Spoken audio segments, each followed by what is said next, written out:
Hello दोस्तों, welcome to my channel. आज के इस वीडियो में हम क्षेत्रमिति के बारे में पढ़ेंगे।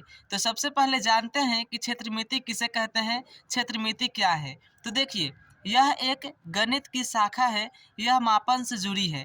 यह ज्यामितीय आकृतियों के क्षेत्रफल, आयतन, लंबाई और परिमाप का अध्ययन करती है। ठीक है। अब क्षेत्रमिति के अंतर्गत बहुत सारी ज्यामितीय आकृति आ जाएगी। जैसे में आयत हो जाएगी। क्या हो जाएगा? आयत।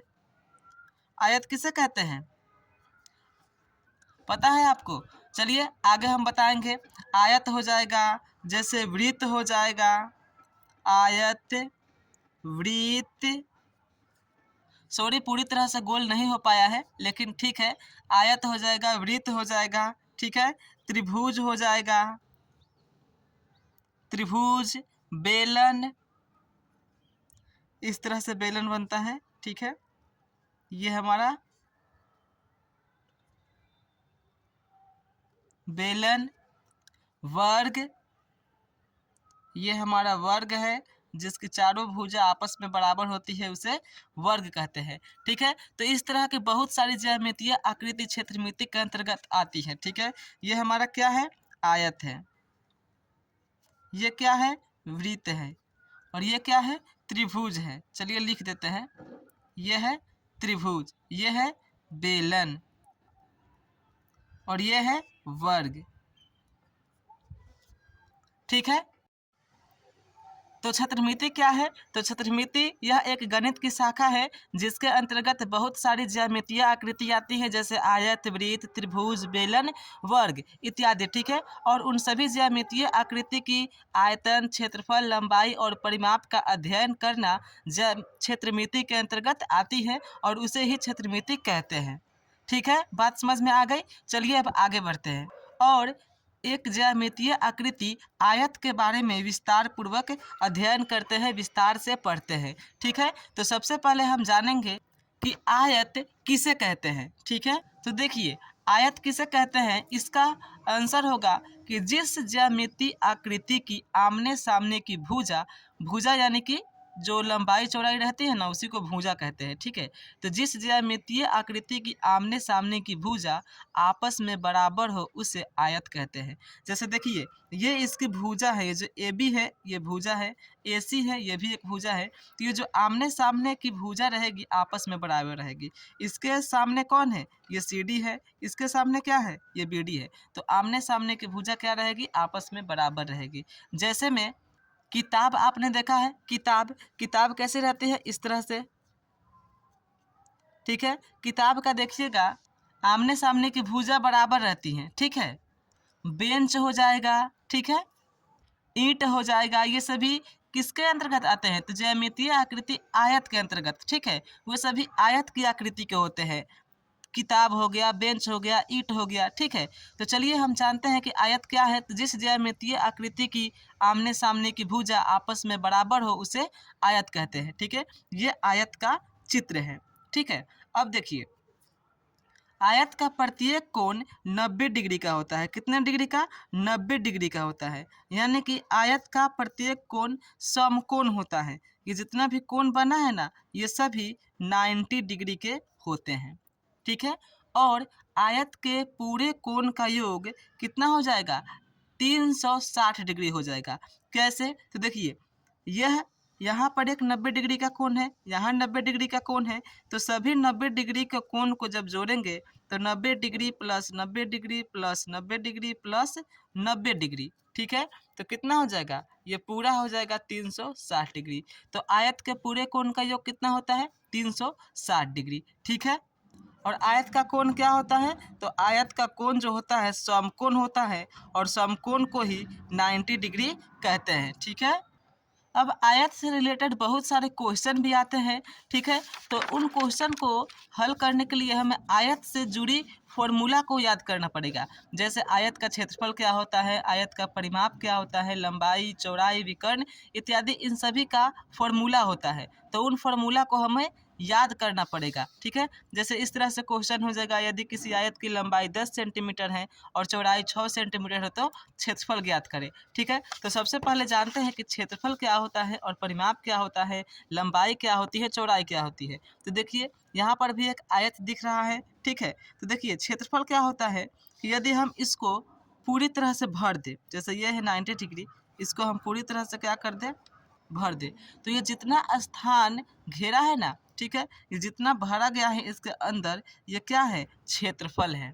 ठीक है, क्या है, क्षेत्रफल है। तो आयत का क्षेत्रफल क्या होता है, लंबाई गुने चौड़ाई होता है। तो इसमें का लंबाई और चौड़ाई तो आप लोग बता सकते हैं, ये क्या है, ये लंबाई है। ठीक है, ये लंबाई है, आमने सामने की भुजा बराबर रहेगी तो लंबाई बराबर है। ठीक है, और ये क्या है, चौड़ाई है। ठीक, तो आयत का क्षेत्रफल क्या होता है, लंबाई गुने चौड़ाई। ठीक, तो हम यहाँ पर लिख देते हैं, आयत का क्षेत्रफल क्या हो जाएगा, लंबाई गुने क्या, चौड़ाई, लंबाई गुने चौड़ाई। ठीक है, चलिए अब आयत का परिमाप देखते हैं। देखिए आयत का परिमाप, तो देखिए जो परिमाप है ना वो दो शब्द से मिलकर बना है। परिमाप कौन कौन से, तो परि प्लस माप। ठीक है, तो यदि आपसे कोई पूछ देगा कि परिमाप किसे कहते हैं, तो कहेंगे किसी ज्यामितीय आकृति की सभी भुजाओं की माप को परिमाप कहते हैं। क्या, तो किसी ज्यामितीय आकृति की सभी भुजाओं की माप को परिमाप कहते हैं। जैसे ये ज्यामितीय आकृति आयत है, तो इसकी सभी भुजा कौन कौन सी हो जाएगी, ये ए बी हो गई, ये ए सी हो गई, ये सी डी हो गई और ये बी डी हो गई। तो सभी भुजाओं के योग को, सभी भुजाओं के माप को परिमाप कहते हैं। तो यदि हमें किसी का भी परिमाप निकालना होगा तो जितनी भी भुजा दी रहेगी, जितनी भी भुजा होगी ज्यामितीय आकृति में, सभी को जोड़ देंगे तो इसका परिमाप निकल जाएगा। जैसे इसमें कितनी भुजा है, तो एगो ए बी है, एगो ए सी है और एक सी डी है और एक बी डी है। तो इन सभी भुजाओं को जब हम जोड़ देंगे तो हमारा परिमाप निकल जाएगा। कैसे, तो देखिए ये ए बी है तो लिख देंगे ए बी, प्लस ये बी डी है तो लिख देंगे B D, plus C D plus में ए सी। तो हमने सभी भुजाओं को आपस में जोड़ दिया, A B plus B D plus C D plus A C बराबर क्या हो जाएगा, इसका परिमाप हो जाएगा। ठीक है, तो परिमाप का मतलब क्या होता है कि किसी भी ज्यामितीय आकृति की सभी भुजाओं की कुल लंबाई को परिमाप कहते हैं। तो आयत का परिमाप का भी एक सूत्र होता है, चलिए उसको हम लिख देते हैं। तो देखिए जो आयत का परिमाप होता है इसका एक शॉर्टकट ट्रिक होता है, लिखेंगे 2 इंटू लंबाई, 2 इंटू लंबाई प्लस चौड़ाई, ये इसका होता है फॉर्मूला। आयत का परिमाप क्या हो जाएगा, 2 इंटू लंबाई प्लस चौड़ाई। अब देखिए, चलिए अब आयत का विकर्ण जानते हैं कि विकर्ण क्या है। लंबाई चौड़ाई तो हमने जान लिया है कि ये क्या है, ये लंबाई है और ये चौड़ाई है। आयत में हमेशा जो होता है लंबाई बड़ा होता है और चौड़ाई छोटा होता है। ठीक है, तो देखिए आयत का विकर्ण क्या होता है, देखिए तिरछा तिरछी इस तरह से एक क्रॉस चिन्ह काटेंगे। देखिए कोण कोण पर मिलाए ना, तो देखिए यही आयत का विकर्ण है। ठीक है, ये क्या है, आयत का विकर्ण है। जब हम आयत का विकर्ण खींचते हैं तो एक समकोण त्रिभुज का निर्माण होता है। जैसे देखिए जब हम इस दो भुजा है, यहाँ पर जब हम विकर्ण खींचे तो यहाँ पर देखिए एक समकोण बन रहा है, समकोण त्रिभुज बन रहा है। ठीक है, यहाँ विकर्ण खींचे कोण। ठीक है, आयत का विकर्ण खींचा जाता है तो एक समकोण त्रिभुज का, तो आयत का विकर्ण का फॉर्मूला क्या होता है, तो चलिए इसको भी हम आयत का उसका अंडर स्क्वायर प्लस चौड़ाई, इसको एल से सूचित करते हैं और से लंबाई को, तो वही हमने लिखा है प्लस चौड़ाई आयत। ठीक है, अब आयत की लंबाई और चौड़ाई का भी फॉर्मूला होता है, चलिए उसको जान लेते हैं। तो देखिए जो आयत उसका फॉर्मूला होता है क्षेत्रफल बटा चौड़ाई।